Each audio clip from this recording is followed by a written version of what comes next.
আজকে কালকে যেহেতু হাঁসের জন্য লেয়ার 1 নিয়ে আসছি, মুরগি আর হাঁসের জন্য ডিম পাড়ার জন্য। তো এখন এগুলোর খাবার দিব। সকাল থেকে উল্টা এগুলোর খাবার দিন, এগুলো ছাড়া মাত্র বিলের মধ্যে চলে গেছে। তো আসলে কিছু দিলে তখন একটা করার জন্য উৎসাহ জাগে।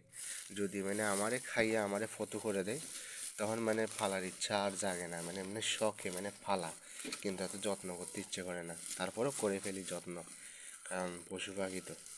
তো কালকে যেহেতু কিছু দিছে, তো মুরগির বাচ্চাগুলো সেল করে টাকা পাইছি। তো ওই সব টাকা দিয়ে আমি এগুলোর জন্য খাবার নিয়ে আসছি। অনেক দিন বাদে এগুলাতে কিছু পাইছি। আমার বেজিং হাঁসগুলো তো ডিম দেয়, কিন্তু হচ্ছে মুরগি অনেক দিন যাবৎ আমাকে কোনো কিছু দেয় নাই। ডিম দিছে, ডিম থেকে বাচ্চা ফুটাইছি। তো এবারই বাচ্চা বের করছি, বাচ্চা বের করে এগুলো সেল করছি। তো অনেক দিন আমার নিজ থেকে টাকা খরচ করে খাওয়াইছি, তো এবারে দিছে। যদিও আমার যেগুলো খরচ করছি বা আমি কষ্ট করছি ওইগুলার সমতুল্য হবে না, তারপরও যা পাইছি অল্প টাকা, ওইগুলা একটা আনন্দ লাগে যে কিছু একটা তো পাইলাম।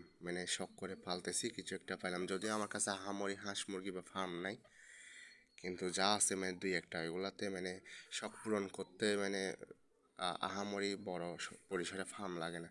দুই একটা দিয়েও শখ পূরণ করা যায়। আমারটা শখের, আর এটা হচ্ছে আদুরে হয়ে গেছে আমার এই মুরগিটা।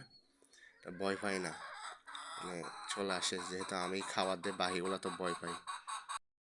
কারণ হাঁসগুলোর জন্য পোড়া বসে নিয়েছি আর হচ্ছে লেয়ার 1 নিয়েছি।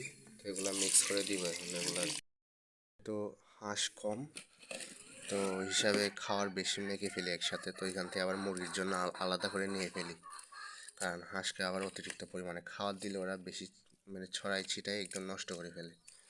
তো এখানে অল্প পরিমাণ খাবার আবার মুরগির জন্য নিয়ে নিচ্ছে আলাদা করে।